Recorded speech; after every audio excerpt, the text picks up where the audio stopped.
I'm Daniel, 24 male. I live a quiet life in Milwaukee, teaching fifth graders how to find fractions and appreciate history. It's a simple existence, one I built for myself far from the shadow of my family's immense wealth. But one bizarre will, a single golden key, and a secret my grandfather took to his grave would change everything, forcing me to call 911 from the inside of a cold, silent bank vault. Before this story unfolds, I'd love to connect with you. Please let me know in the comments where you're watching from and what time it is in your corner of the world. It's amazing to see how far these stories can travel. The day my grandfather's will was read, 47 members of the Ashford clan were crammed into the conference room of a downtown law firm. The October rain was relentless, streaming down the floor-to-ceiling windows and drumming a somber beat against the glass. Inside, the air was thick and stale, a potent cocktail of designer perfume, nervous perspiration, and the oppressive smell of old leather from chairs that probably cost more than my 4-year teaching degree. At 24, I felt like a kid at the adults' table, wedged into a back corner between my parents. My father, Dennis, was a statue in his worn brown sport coat, the same one he pulled out for every significant family event. My mother, Grace, clutched my hand, her simple wedding band a cool anchor in the sweltering room. We were the branch of the family tree that had grown away from the trunk, the humble, middle-class relations who existed more in theory than in practice. Across the room, the other half of the family held court. My Uncle Harold, my father's older brother and Grandpa Cornelius's right hand in the pharmaceutical empire, radiated impatience. His Armani suit was impeccable, a stark contrast to my father's quiet dignity. He kept glancing at his phone, audibly complaining about the crucial meetings this whole affair was costing him.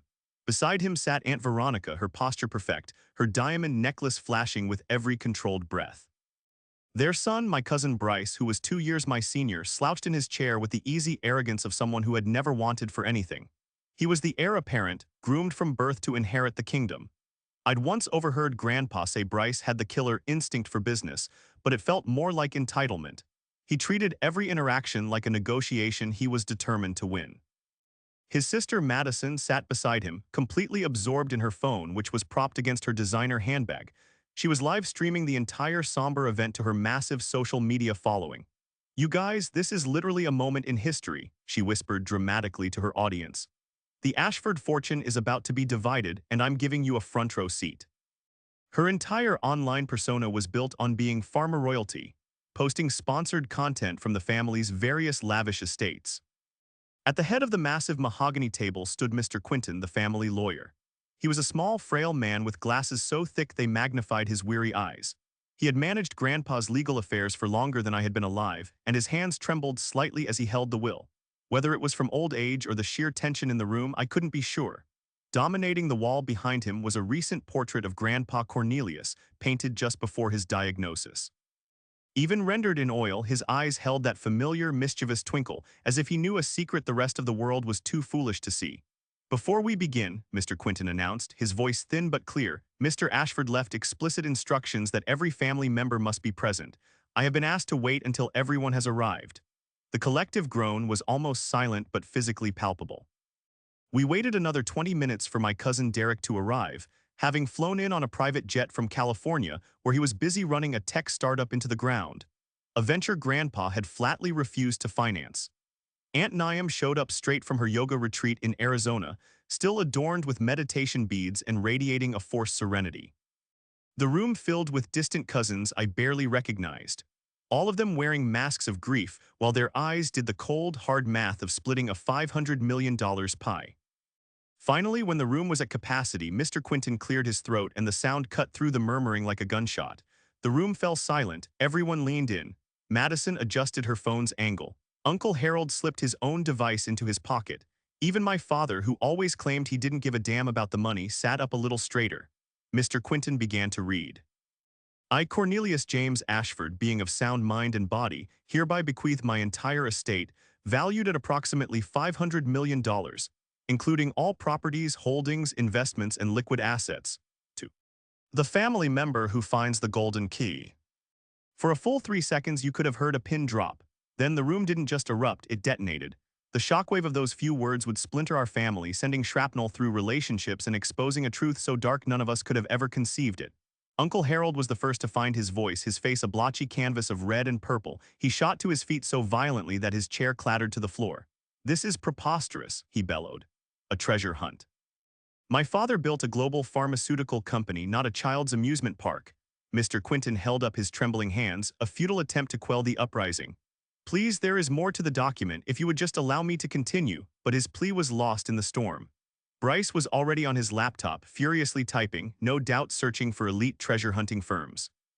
Madison was squealing into her phone's camera about the most insane plot twist ever, her comments section exploding with wild theories. Cousin Derek was on a call, loudly inquiring about the cost of renting ground-penetrating radar equipment. The lesser-known cousins were instantly forming shaky alliances, whispering in corners as if they were contestants on a high-stakes reality show. My father was the only one who didn't move. He simply stared at Grandpa's portrait, his expression a mix of resignation and sorrow. Of course he did, he muttered, more to himself than to us. Even from the grave, Dad has to turn everything into a lesson. My mother gently touched his arm. Dennis, let's go, this isn't for us. But I was frozen, watching the grotesque transformation of my family. These were the same people who had gathered for holidays, who had toasted at weddings, who had hugged and wept at Grandpa's funeral just 72 hours earlier. Now they eyed each other like starving wolves, ready to tear each other apart for a bigger piece of the kill. Mr. Quinton, giving up on reading the rest of the will, finally managed to shout over the din. The will states that the search is to commence immediately. Mr. Ashford has provided no clues, no maps, and no hints whatsoever. The key could be anywhere among his possessions or properties. The only condition is that it must be located by a blood relative or an individual married into the Ashford family. And how do we know this key is even real? Aunt Veronica's sharp voice sliced through the chaos. This could all be some kind of cruel, posthumous joke. In response, Mr. Quinton reached into his briefcase and produced a notarized photograph. It depicted a simple, elegant golden key about 2 inches in length with the number 1408 etched into its surface. Mr. Ashford had this photograph taken and authenticated 1 week prior to his passing, the lawyer stated. Can assure you the key is very real. Uncle Harold snatched the photo, scrutinizing it as if it held a secret cipher. It's a safe deposit box key, he declared. First National Bank used this style for their older boxes. That narrows the search. But Bryce, who had already managed to pull the image up on his laptop screen, immediately contradicted him. No, it could be a decoy. Grandpa was smarter than that. This key could be buried on any of his properties, hidden in a wall anywhere. The meeting dissolved after that, the family members scattering like their lives depended on it. Some made a beeline for Grandpa's mansion on the lake, others sped towards his corporate headquarters downtown. Bryce was already confirming a contract with a private investigation firm, while Madison was busy pitching the entire saga to her agent as a limited docuseries. My parents and I were the last to leave. Mr. Quinton looked utterly defeated as he packed his briefcase. He looked at my father. Your grandfather was a very complex man, Dennis, but he always spoke very highly of you. He used to say you were the only one of his children who chose happiness over wealth. A lot of good that does me now, my father replied, but his voice was devoid of bitterness, only filled with a profound sadness. The drive back to our modest 2-story house in Bayview was silent. Our neighborhood, with its working-class roots and tightly packed homes, felt worlds away from the sprawling estates and insulated privilege of the rest of the Ashfords. Our house had character, a roof that needed replacing, a garage door with a specific trick to it, and kitchen linoleum that was a proud relic of the 1970s. But it was our home, built on a teacher's salary, entirely free of Ashford money. That evening, as the rest of the family likely began their frantic, destructive search, we sat down to my mother's pot roast and tried to pretend that our world hadn't just been turned upside down. But I couldn't shake the image of Grandpa Cornelius from my mind, thinking of all the Sundays he'd spent teaching me chess, telling me stories of how he built his empire from the ground up. He valued loyalty more than anything, I said, the words breaking the heavy silence. My parents both looked at me surprised. What made you think of that? My mother asked gently. It's just something he always said, I replied. That, and he believed money didn't change people, it just revealed their true character. I looked down at my plate. Maybe that's the point of all this. It's not about finding a key. It's about him watching to see who we become when $500 million are at stake. I had no idea then how prescient those words were, or the devastating price our family would pay to learn that very lesson. The hunt for the golden key wasn't just a search. It was a contagion that infected the Ashford family with a feverish madness. Within 2 days of the will reading, the battle lines were drawn and the strategies deployed. Uncle Harold, ever the corporate tactician, approached the problem with overwhelming force. He hired a team of 15 private investigators, a small army of specialists tasked with dissecting every facet of Grandpa Cornelius's life.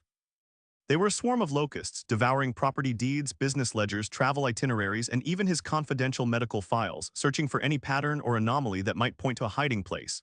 "It has to be here somewhere," Harold announced at a tense family meeting he'd convened at Grandpa's sprawling mansion. He stood before a massive whiteboard covered in charts and property layouts. Dad owned 17 properties across 3 states. Statistically, the key must be in one of them. Bryce, however, viewed his father's methods as archaic. He opted for a more theatrical, high-tech approach. He contracted a company called Terrestrial Recovery Services, a crew of modern-day treasure hunters who typically searched for sunken galleons or lost artifacts. They descended upon Grandpa's estate with an arsenal of futuristic gadgets, high-frequency metal detectors, ground-penetrating radar units, and even drones equipped with thermal imaging cameras. One Sunday afternoon, I drove past the mansion and saw them, a team in matching jumpsuits, methodically turning Grandpa's award-winning rose garden into a field of mud and craters. Every so often, a shout would go up. "Got a hit," one of them would yell, and Bryce would sprint over, his face alight with manic hope. They would dig furiously for an hour, only to unearth a forgotten sprinkler head or an old septic tank cover. This cycle of frantic hope followed by crushing disappointment became the rhythm of their days. Every bottle cap, every rusty nail, became a potential lottery ticket that turned out to be worthless. Madison, meanwhile, had successfully monetized the family's dysfunction. The treasure hunt became the central theme of her online brand. She produced daily video updates with clickbait titles like "Day 12 of the $500M Hunt" and "We Found Grandpa's Secret Room." Emotional, her follower count skyrocketed as people tuned in to the real-life drama. Her fans began sending her their own theories, which she would dutifully explore on camera. The suggestions ranged from the plausible, checking inside his old books, to the utterly bizarre. One popular theory suggested the key was hidden inside Grandpa's coffin, and I had to physically intervene when I learned Bryce was seriously petitioning the court to have the body exhumed. "This is macabre," my father said, disgusted, when he heard the news. "Your grandfather must be spinning in his grave." But the sickness was pervasive. Cousin Derek had abandoned his failing startup in California and moved back to Milwaukee, convinced he could solve the puzzle with data analysis. He built a complex database, logging every known location Grandpa had ever visited and cross-referencing it with significant dates in his life. "The key will be somewhere sentimental," he insisted, proudly showing me his color-coded spreadsheet. His wedding anniversary, the day he founded the company, the day each of his grandchildren was born. It's a logic problem. Even Aunt Niam had her own strategy. She hired a celebrity psychic named Madame Zola, who claimed to have a direct line of communication with Grandpa's spirit. They conducted seances in his old study, filling the room with the scent of burning sage as Madame Zola channeled messages from the great beyond. The psychic would repeatedly claim to sense golden energy in various parts of the house, which inevitably led to more holes being punched in walls and floorboards being pried up, all to no avail. The most disturbing transformation was watching what the hunt did to Uncle Harold. He had always been a ruthless businessman, but now that aggression had curdled into a deep-seated paranoia. Convinced that another family member had already found the key and was secretly waiting to claim the prize, he had surveillance cameras installed on all of Grandpa's properties. He went a step further, hiring his own pies to tail other family members, logging their movements and listening in on their calls. His suspicion fell heaviest on my father. "I know it's Dennis," he would rant to anyone who would listen. "Dad always had a soft spot for him despite him being such a disappointment. This is his twisted way of making sure the weakest son gets the spoils." My father was aware of the accusations and the surveillance, but he refused to be drawn into the fray. "Let your uncle think whatever he wants," he told me calmly. "I haven't set foot on any of my father's properties since the funeral, and I have no intention of starting now." 3 months passed, and the search had yielded nothing but wreckage. The family was a shattered mosaic of its former self. Bryce had burned through over $200,000 from his trust fund on his high-tech treasure hunters. His firm had fired him for his constant absences, and his fiancée had left him after he tried to persuade her to liquidate her savings to fund an even more expensive Deep Earth scanner. Madison's social media career was booming, but the pressure to deliver a dramatic discovery for her audience was taking its toll.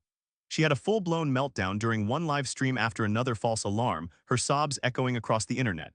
Her loyal followers, mistaking her distress for genuine grief, started a crowdfunding campaign to help her hire her own exclusive search team. The extended family had splintered into warring factions, each with its own pet theory. One group was convinced the key was hidden at Grandpa's summer home in Vermont. Another was certain it was inside his downtown office building. A third contingent, led by a group of second cousins, had a theory that it was stashed in one of the company's pharmaceutical warehouses. They'd all ceased communication with one another, hoarding information and viewing everyone else as the enemy. Amidst the chaos, I maintained my own quiet routine. Every Sunday, without fail, I drove to Riverside Cemetery to visit Grandpa's grave. I would bring a small bouquet of fresh flowers, pull any weeds that had sprouted around the headstone, and talk to him about the madness his will had unleashed. "They're tearing it all apart, Grandpa," I said one bleak February afternoon, my words turning to vapor in the frigid air. "Not the company you built, but the family. Is this really what you wanted?" To see our true colors when money was on the line, the only response was the mournful whistle of the wind through the skeletal branches of the trees. But in the silence, I felt a strange sense of peace. It felt as though he was there, listening, waiting patiently for someone to finally understand the real game he was playing. By the time the ninth month of the great treasure hunt arrived, the Ashford family was not just fractured, it had completely self-destructed. The relentless pursuit of the golden key had become a corrosive acid, eating away at fortunes, relationships, and sanity. Uncle Harold's paranoia had metastasized into full-blown litigation. He had filed lawsuits against 3 different family members, including his own brother-in-law, accusing them of corporate espionage and theft. His legal team was simultaneously petitioning the court to have Grandpa's will invalidated, arguing that its bizarre stipulation was clear evidence of mental incompetence at the time of its writing. He was trying to win the war by having the rules of engagement thrown out entirely.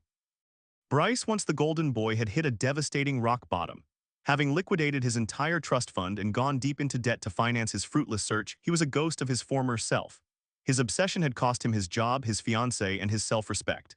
He had retreated into his apartment, which now resembled the lair of a conspiracy theorist. The walls were covered in maps, property blueprints, and photographs of Grandpa, all connected by a dizzying web of red string. He'd become gaunt and hollow-eyed, surviving on coffee and adrenaline. "I know I'm close, man," he insisted when I stopped by to check on him, his voice raspy and his eyes bloodshot. "Grandpa had a secret hunting cabin up in Michigan. Nobody knows about it. I found the deed buried in some old tax records. It has to be there. It's the final piece of the puzzle." He was so lost in his quest that he couldn't see he was the one who was broken, not the puzzle. Madison's predicament was a different kind of tragedy. Her follower count had exploded past the 1 million mark, and a major streaming service had, in fact, given her a lucrative deal for a reality show titled Ashford Gold. But the manufactured drama had become her prison.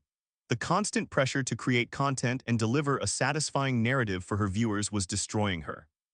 She was suffering from severe anxiety and had become dependent on prescription medication to get through her filming schedule.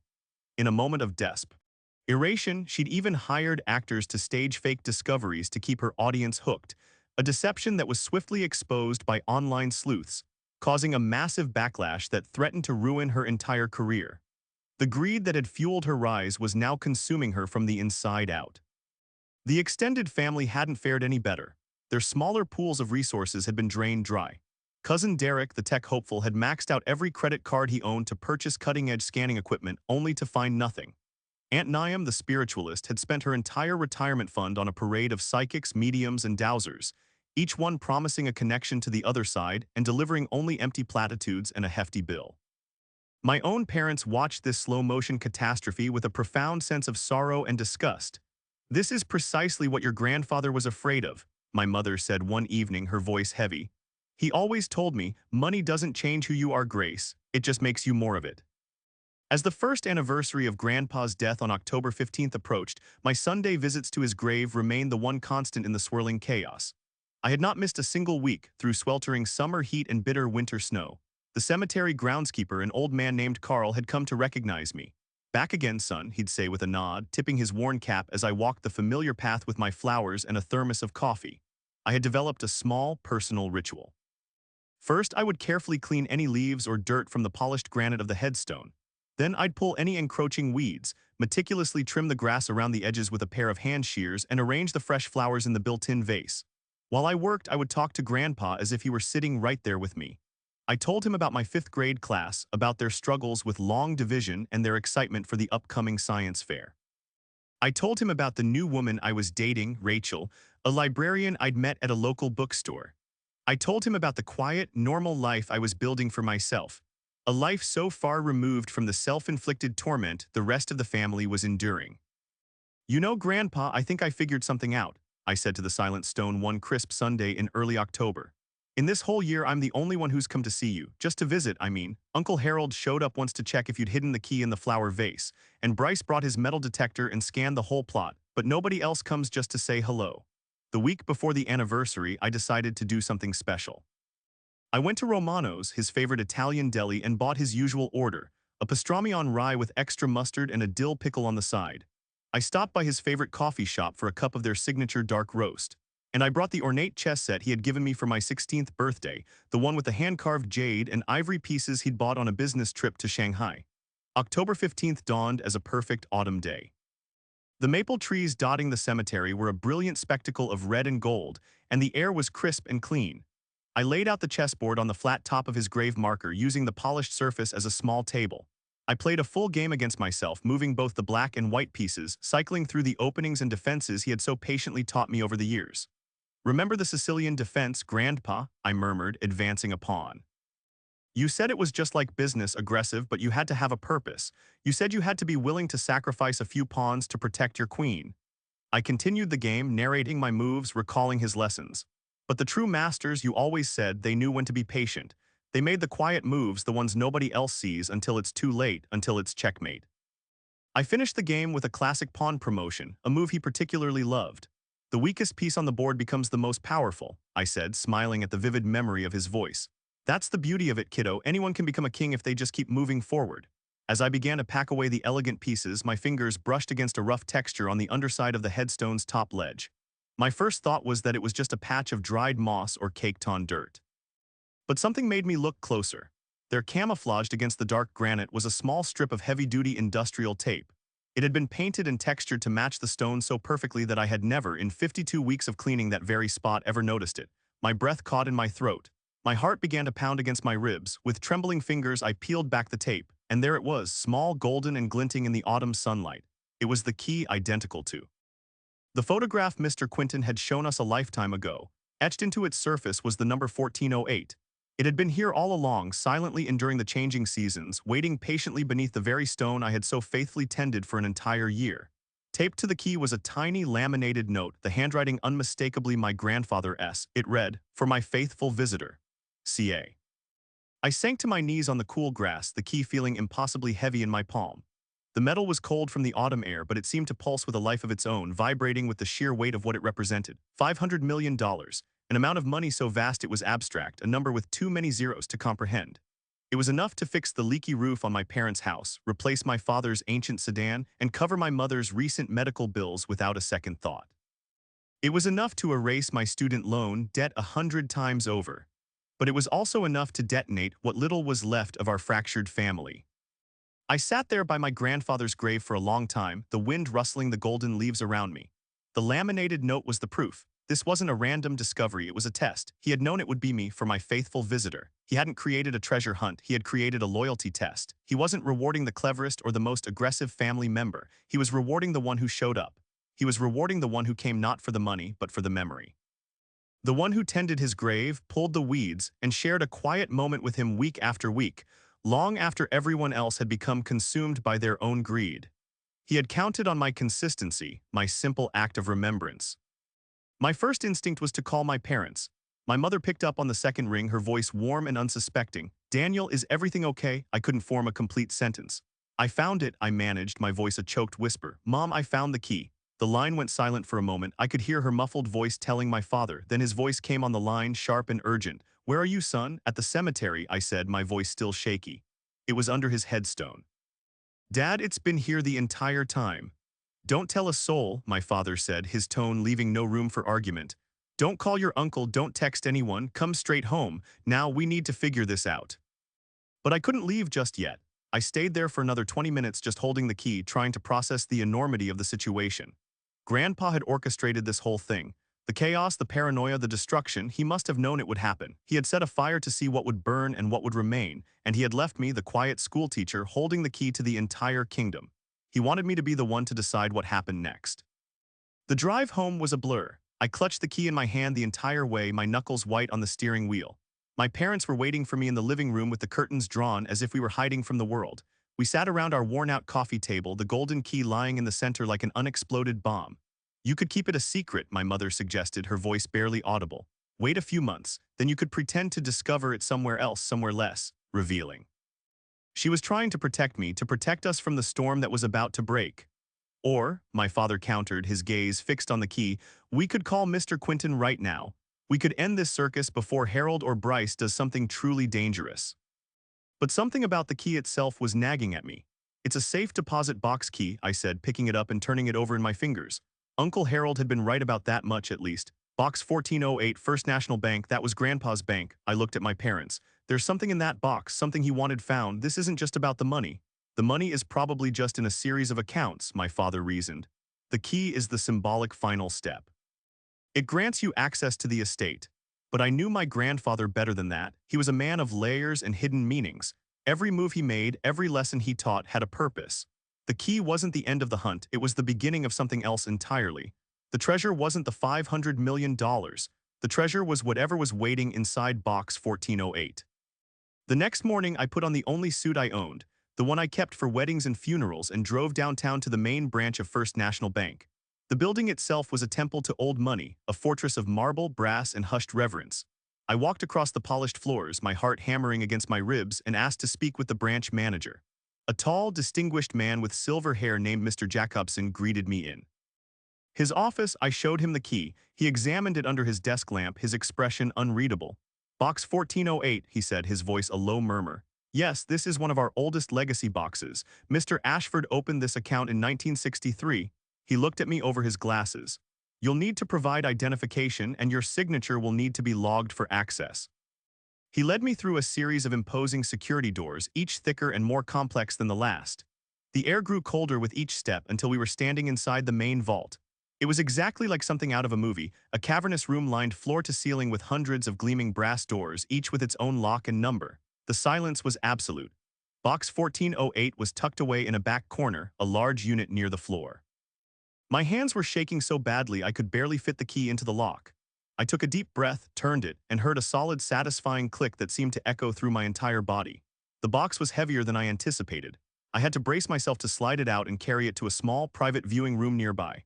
Mr. Jacobson gave me a discreet nod and closed the door, leaving me completely alone with my grandfather's greatest secret. For a moment, I just stared at the simple metal box. This was it, the culmination of a year of chaos, the answer to a riddle that had torn my family apart. I took another deep breath and lifted the lid. The first thing that hit me was the smell. It was the scent of old paper and dust, the smell of time locked away. The box was filled almost to the brim with stacks of cash. $100 bills bundled neatly with paper bands, the kind banks used decades ago.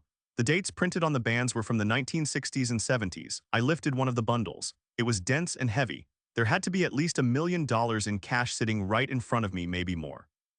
But this wasn't just old money, something was off. Written on each paper band were a set of initials, VD, and a series of monthly dates that stretched back for decades. This wasn't a savings account, it was a ledger. Beneath the stacks of cash was a thick leather-bound journal. Its pages were yellowed and brittle with age, and every line was filled with my grandfather's distinctive, elegant handwriting. The first entry was dated 1961, just a few years before my own father was born. My hands trembled as I began to read, and with every word, the image I held of my grandfather, the brilliant, self-made businessman, began to crumble. Vincent D'Angelo came into the pharmacy today, the first entry read. He knows I've been skimming from the register to pay for Maria's cancer treatments. He said he would go to the police, that I would lose my license and go to jail unless I helped him. He called it a partnership. I have no other choice. My little girl is dying. The journal entries continued, page after page, documenting a slow, agonizing descent into a world I never knew existed. Vincent Vinnie Diamonds D'Angelo was a notorious Milwaukee crime boss from that era. History books said he'd vanished in the early 1970s, presumed dead after a rival mob war. But the journal told a different story. My grandfather, desperate to save his sick daughter, my Aunt Maria, who had died when my father was just a boy, had made a deal with the devil. He had allowed D'Angelo to use his first small pharmacy as a front to launder money for his criminal organization. When the feds started closing in on D'Angelo in 1971, my grandfather was forced to help him stage his own death and disappear.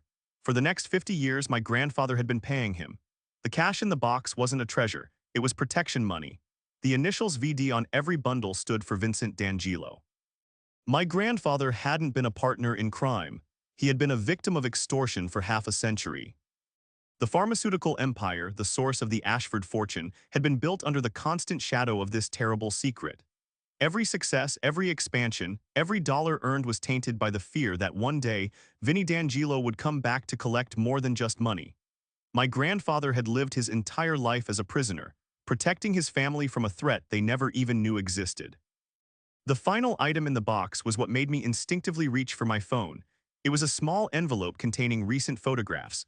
They showed a freshly dug grave in a remote, unmarked cemetery. The date stamp on the photos was just 1 month before my grandfather's own death, and next to the photos was a small, black USB drive with a simple label that read, "Complete evidence for the FBI." He had finally outlived his tormentor.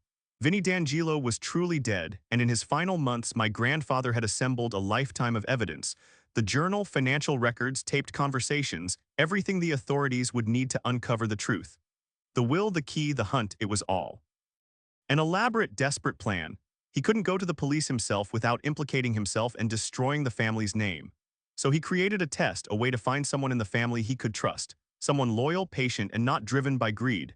Someone who would understand that the contents of Box 1408 were not a prize but a burden, a responsibility. He needed someone to deliver his confession and his justice. I sat in the chilling silence of that bank vault for what felt like an eternity, the pieces of my family's history rearranging themselves in my mind. The weight of it all was crushing. I finally managed to pull out my phone, my fingers fumbling with the keypad. When the 911 operator answered, my voice was surprisingly steady, as if it belonged to someone else. "I need to report a crime," I said, my voice echoing slightly in the small room.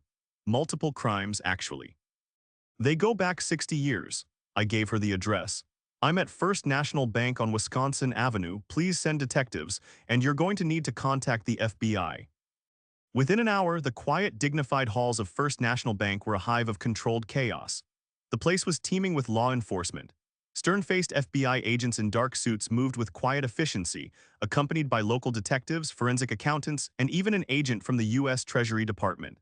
The bank's management had discreetly cleared the floor, turning their temple of finance into a federal crime scene. They treated me with a mixture of suspicion and curiosity, isolating me in a conference room while they secured the vault and its contents. The money, the aged journal, the USB drive, everything was carefully cataloged and taken away as evidence. The lead investigator was a sharp, no-nonsense FBI agent named Sarah Coleman. She sat with me for nearly 3 hours, patiently listening as I recounted the entire story, from the reading of the will to the year-long treasure hunt, my weekly visits to the cemetery, and the final shocking discovery in Box 1408. I handed over the laminated note Grandpa had left me, my only proof that this was what he had intended. Agent Coleman studied it, her expression unreadable. "Your grandfather was a meticulous man," she told me later that day, after her team had done a preliminary review of the evidence on the USB drive. "He documented everything. Every single payment, every veiled threat, every crime he knew Vincent D'Angelo committed while the world thought he was dead.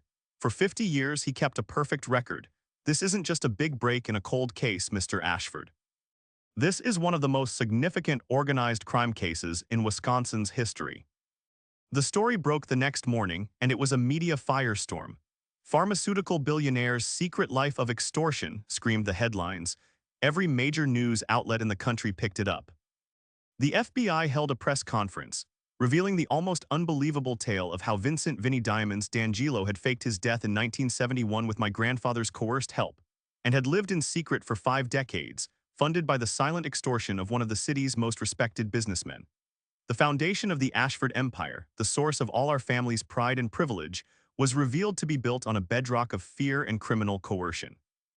The news shattered my family in a way the treasure hunt never could. Uncle Harold, who had spent his life trying to emulate his father's strength and business acumen, completely collapsed, not physically but emotionally. At an emergency family meeting a week later, the first time we had all been in a room together since the will reading, he broke down and sobbed. "Dad carried this all by himself," he repeated over and over, his voice thick with a grief that was a year overdue. "All those years. He never told any of us. He was protecting us." The invincible patriarch he had worshipped was, in reality, a victim who had endured a lifetime of torment in silence. Bryce checked himself into a rehabilitation facility the day after the news broke. The revelation that his grandfather was not the untouchable titan he had idolized, but a man trapped in a terrible situation, seemed to grant him the permission to acknowledge his own vulnerabilities. "I spent a year chasing money that was never really ours to begin with," he told me quietly during my first visit. His usual arrogance was gone, replaced by a raw, humbling shame. Grandpa would be so ashamed of the person I became. Madison's reaction was just as drastic. She wiped her social media clean, deleting every video, every post related to the treasure hunt. She issued a single public apology for trivializing her family's pain and then disappeared from the internet entirely. She later enrolled in college, pursuing a degree in social work. "I want to help people who feel trapped the way Grandpa must have," she explained to me months later. People who feel like they have no one to turn to and no way out. The FBI's forensic accountants spent the next 3 months meticulously untangling the financial web. They worked to separate the tainted money, every dollar connected to the extortion of Vincent D'Angelo, from my grandfather's legitimate business earnings. When their work was done, the results were stunning. Even after confiscating every penny of the blood money, my grandfather's legal business ventures had still generated a fortune of nearly $100 million. He truly had been a brilliant entrepreneur, a fact made even more remarkable given the immense pressure he had been living under. It was then that Mr. Quinton called another family meeting. He revealed the existence of a second conditional will. My grandfather had left it in a sealed envelope with federal authorities years ago, with strict instructions that it only be opened if the golden key was found, and as he had written, the right choice was made. This new will stipulated that the clean, legally earned $100 million was to be divided equally among all his direct family members. But it came with a powerful condition. The finder of the key, me, was to be named the executor of the estate, and each family member could only claim their inheritance by presenting a formal plan detailing how they would use the money to create light from darkness, to do some form of good in the world that would counteract the dark secret our family's wealth was built upon. He wasn't just giving us money, he was giving us a chance at redemption. For the first time in over a year, the Ashford family came together not as competitors, but as collaborators. The reading of the second will had changed the atmosphere completely. The greed and suspicion had evaporated, replaced by a shared sense of humility and purpose. We gathered to discuss our plans, not to claim a prize, but to honor a legacy, the true legacy of a man who had endured darkness so his family could live in the light. Uncle Harold, a man transformed by the truth, proposed using his inheritance to establish a legal aid foundation. It would provide pro bono services to small business owners who were being targeted by extortionists or organized crime, giving them the resources and protection my grandfather never had. Bryce, now sober and clear-eyed, wanted to start a nonprofit organization dedicated to providing counseling and support for the families of victims of long-term crime, helping them cope with the psychological trauma that such secrets can inflict. Madison planned to use her share to produce a documentary series, not about our family, but about other victims of coercion who had found the courage to fight back against their oppressors, using her platform to give a voice to the voiceless. Even the distant cousins, who had wasted their savings on their own foolish searches, came forward with heartfelt ideas. They proposed community projects, charitable donations, and small business ventures designed to help others. It was as if my grandfather's final lesson had finally sunk in. The money was never the point. The real inheritance was the opportunity to turn a legacy of pain into a force for good. My parents, true to form, initially refused to take their share. "We've lived our whole lives without Ashford money, Daniel," my father said. "We're happy with what we have." But I managed to convince them. I suggested they establish a scholarship fund for aspiring teachers, students from low-income backgrounds who, like my father, chose a career in education over the pursuit of wealth. "Let Grandpa's money help create more people like you, Dad," I told him. "More people who choose purpose over profit." They finally agreed, their eyes shining with pride. As for me, I took my role as executor seriously, working with each family member to ensure their plans were put into action. But I kept one thing for myself, the small golden key. It sits on my desk at home, a constant and powerful reminder. It's not a trophy of my inheritance, but a symbol of the true meaning of wealth, loyalty, perseverance, and the quiet courage to do the right thing. I still visit Grandpa's grave every Sunday. The old headstone has been replaced. The new one bears a simple, truthful inscription: Cornelius James Ashford, beloved father and grandfather. He bore his burden with grace and protected those he loved. When I visit now, I tell him about all the good his money is finally doing. I tell him about the businesses being saved, the families being helped, the students being educated, and the stories of courage being told. Last week, I brought my own son with me for the first time. He was born just a month ago, and as I held him in the quiet of the cemetery, I introduced him to his great-grandfather. "This was a very brave man," I told my infant son, knowing he couldn't understand the words, only the love behind them. "He wasn't perfect, but he was strong. He was strong enough to face the truth, and he trues. Ted, that one day someone in his family would be strong enough to share it." My grandfather taught me that our real inheritance isn't something that can be counted or spent. It's the choices we make. It's the legacy we build not from money, but from the quiet, faithful acts of doing what is right, no matter the cost.